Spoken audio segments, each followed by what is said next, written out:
বেগম খালেদা জিয়ার চিকিৎসায় বিদেশি চিকিৎসকরা অংশ নিচ্ছেন। তার স্বাস্থ্যের সবশেষ পরিস্থিতি জানাতে এই মুহূর্তে যুক্ত হচ্ছেন সহকর্মী ফররুক বাবু। বাবু, বেগম জিয়ার স্বাস্থ্য পরিস্থিতি নিয়ে কি বলছেন চিকিৎসকরা? এই বিষয়ে কি তথ্য রয়েছে আপনার কাছে, জানাবেন।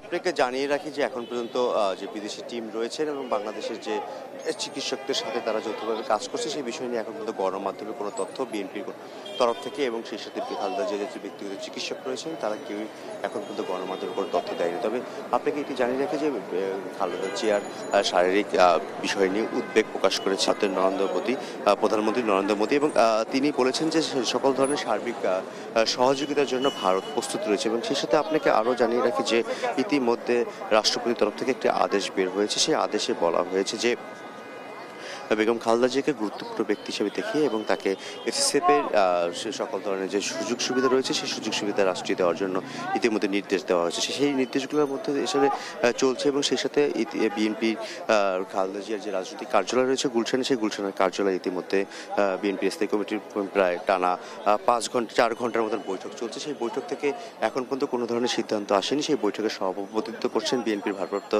চেয়ারম্যান তারেক রহমান এবং তার দেশে আসা এবং সেই সাথে আসলে খালেদা জিয়ার চিকিৎসার সকল বিষয় নিয়ে এখন পর্যন্ত কোনো বিষয়ে গণমাধ্যমের কাছে কোনো ধরনের বার্তা দেওয়া হয়নি। তবে আমরা যতটুকু এখান থেকে খোঁজখবর নিয়ে জানতে পারছি যে রাত 9টার দিকে খালেদা জিয়ার ডায়ালিসিস শেষ হয়েছে এবং তার শারীরিক যে পরিস্থিতির বিষয় নিয়ে সেই বিষয় নিয়ে আসলে আনুষ্ঠানিক কোনো ব্যক্তি কেউ কোনো কোট করেনি। তবে বিএনপির নেতাকর্মীরা যারা এখানে ঘুরতে এসেছেন তারা তাকে দেখতে এসেছেন, তারা দেখে এখান থেকে তারা আমাদেরকে জানিয়েছেন যে আসলে তার বিষয়গুলো নিয়ে এখানে বিএনপির বিভিন্ন পর্যায়ের নেতাকর্মীরা তারা ভিতরে রয়েছেন এবং তারা তাদেরকে বিভিন্ন রকম বার্তা জানিয়েছেন এবং সেই সাথে তারা দেশবাসীর কাছে তারা দোয়া চেয়েছেন যে খালেদা জিয়া যে এর আগেও বহুবার এখানে সে ভর্তি হয়েছেন চিকিৎসার জন্য, সেই চিকিৎসা নিয়ে আবার পরবর্তীতে সে দেশবাসীর কাছে এবং নেতাকর্মীর কাছে পৌঁছেছেন এবং বিভিন্ন ধরনের সে বার্তা দিয়েছেন। সেই বার্তা হিসেবে এবং বিভিন্ন রাজনৈতিক দলের নেতাকর্মীরা এখানে আসছেন। তারা বলছেন যে বর্তমানে গণতন্ত্রের উদ্ধারের জন্য এবং দেশের যে ঐক্য নষ্টের যে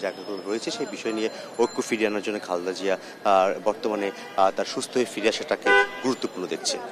এই ছিল এখান থেকে সর্বশেষ তথ্য।